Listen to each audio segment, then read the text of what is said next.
Hi, everybody. Welcome back to Stefanie Drysdale's weekly cyber recap number 41 for Friday, October 16th, 2020. Stefanie, welcome back. Thank you, Chuck. How are you? Doing well. We just broke our 144th day of over 100 here in Arizona. In fact, half of the year exactly has been over 100 degrees. So we're looking forward to winter. I bet. I don't know how you all do it. I like my Chicago. It's a little bit cooler here. So what's going on in the cyber world? Well, we'll just jump right in. There are a few things going on this week. So Alexander Blanc and Bob Carver both shared articles on the Broad Voice leak and the Robinhood hack. Just another reminder, if you use those or anything, just change your passwords, monitor your accounts, stay mindful of the security behind the apps that you're using. This is more than just about convenience. This is your life, this is your info, this is your finances. There was another Bitcoin hack this week and all of this. So just make sure that you're really looking into the security of your app as well as the convenience of it before you sign up to use one.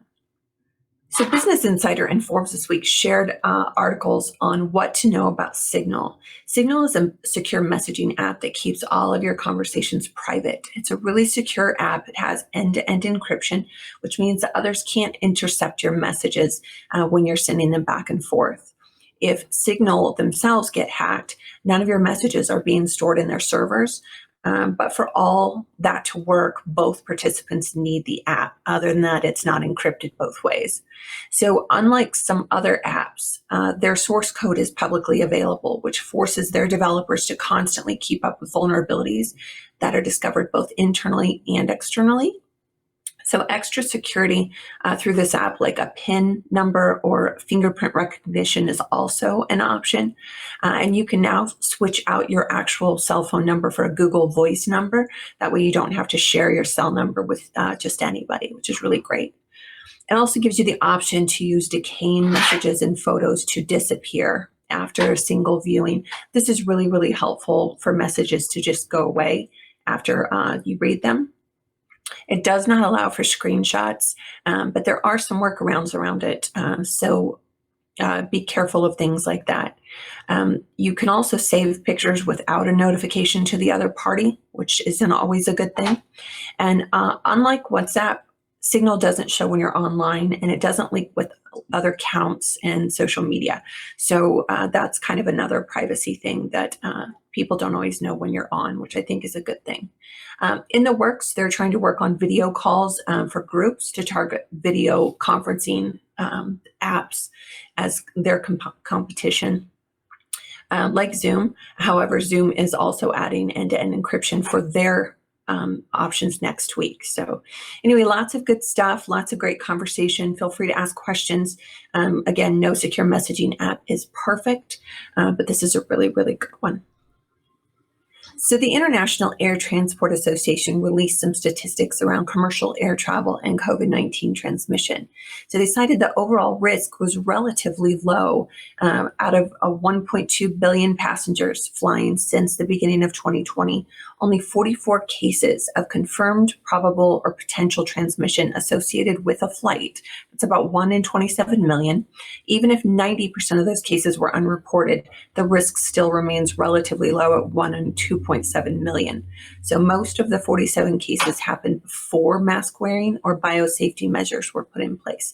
So with a lot of uncertainty about how the airlines are going to recover post-COVID, this is a little bit more reassurance that flying before 2 or 3 years from now is probably going to be fairly safe as long as you stay masked up.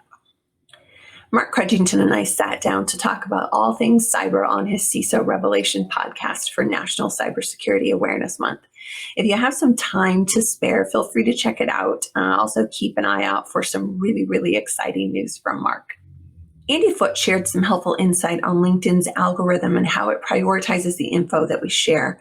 Not one to game the system, but it really is helpful to ensure that if we're interacting with a post in hopes that our network will see it, for example, with sharing a job listing, we want to ensure that they actually do see it. So be sure to follow him for some really, really great suggestions. Michael Eccles shared an SC Magazine article on why disinformation has become the CISO's problem. Examples like 5G technology causing COVID-19 or online retailers trafficking children. By some estimates, that resulted in as much as 20% of stock market manipulation happening over social media, particularly around small cap stocks. So other disinformation being generated by like dark PR firms hoping to affect your business's ability to operate or targeting you or your customers via impersonation. So this overlaps the space between threat intelligence and communication and marketing and information security risk. My experience working with these teams is being the link between them all to eliminate the siloed info and just establish some protocols for sharing data and escalating threats before they do damage. So make sure that you all check those out. And that's what I have for you this week. I hope everyone is doing well and inching closer to trick or treat, perhaps. Anyway, everyone take care and feel free to send your questions. I appreciate them, and I will look forward to seeing you all next Friday.